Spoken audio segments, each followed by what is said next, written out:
Look at her. The Vixen. The Vixen. I don't think people have gotten to know the Vixen that I know. The Vixen that I know is a sweet, tender-hearted person. She's so kind, so giving, and she would do just about anything for someone.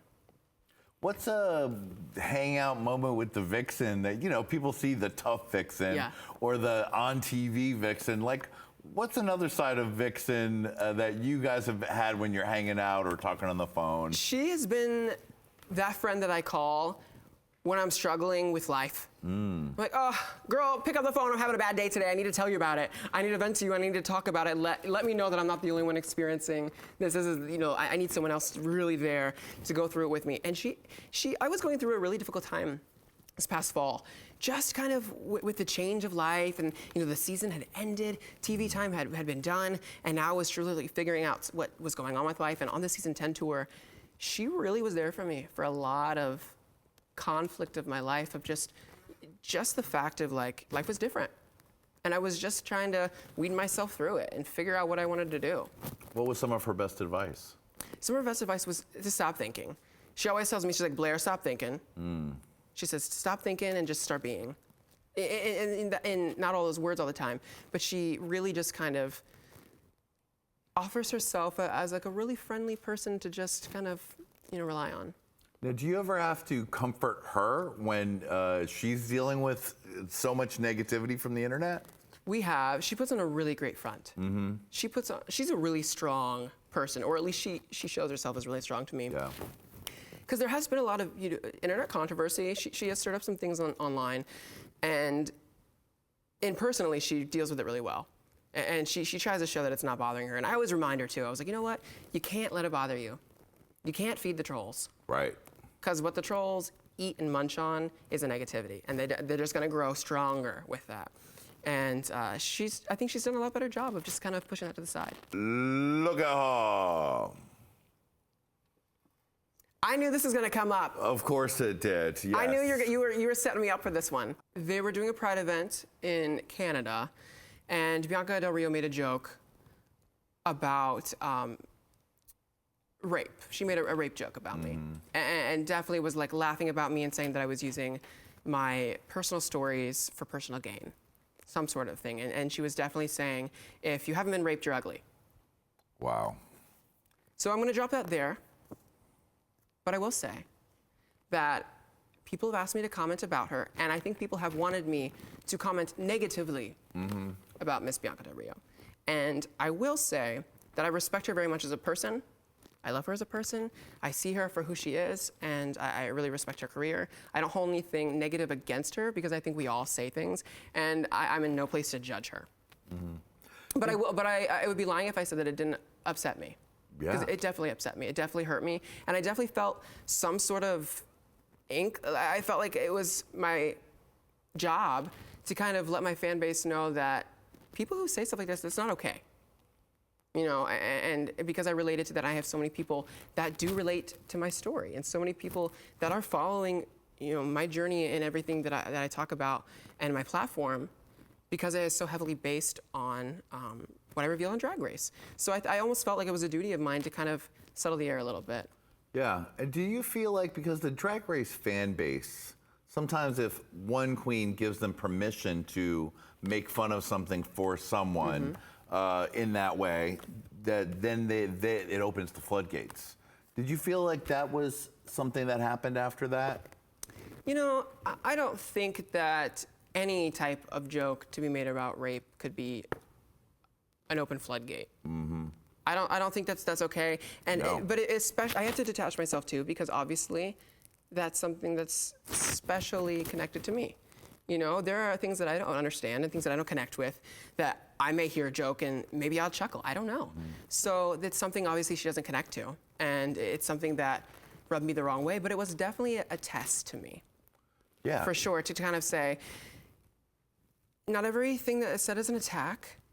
I don't think her intention was to attack me. I don't think her intention was negative.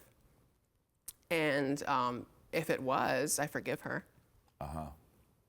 Do you think that, do you get that sentiment from anyone that that she had said, like, why did you suddenly reveal this on the episode you're being eliminated? Did you feel like you had to defend yourself from that? I think some people have asked that question, and I think some people have maybe insinuated that, but I don't feel any sort of need to defend it because I know the truth. Yeah. And you don't need to defend something that you know wholeheartedly. Well when said. you believe it. Any other comments? Yeah, I would say, like, to wrap everything, in conclusion, there are going to be many things that are said, and that I may say in life as well, that people aren't going to want to hear, and that we may think is inappropriate. But people are learning, people are human. We can't necessarily say that we can't hold everyone at an expectation that they're perfect. And so if there's one thing that I can say about Bianca is that even without an apology, I still forgive her for the remarks that were said. And I hope that maybe we've all learned to just love people a little bit more and stop, I don't think that all jokes need to jab at people's, the negativity of the world. I think some better jokes can be made, and I think better comedians can make jokes that aren't digs at people's personal life. Well said. One more. Look at her. There she is. Yes, in her glory. Oh, honey, the lady that gave you your big break. That's my mama. Yeah, tell me about what you thought about RuPaul before you were on the show, and what did you learn in doing the show? I think I kind of got what I anticipated when we filmed the show. Ru is very stoic, very poised, very calm. Now, I have seen some remarks and some things that have said about Ru, saying that, maybe she's just in it for the business, maybe the money. But I respect her. When she shows up to work, she works. We don't go on set to play. If we're going on a set somewhere, it's professional, it's business, it's something that we're creating together, it's art, it's creativity. And sure, I think there are lines that could be crossed, and I think there's some things. But I think RuPaul does a beautiful job of giving people an opportunity. And she likes seeing those people flourish and really see. I think she does care. I think she does deep down really hope that her legacy is giving other people opportunity. And if she doesn't care, I still thank her because it was her that gave me the opportunity to do what I'm doing today and to hopefully do much more. Yeah. So if anything, I can only give her my utmost gratitude and just continue to thank her.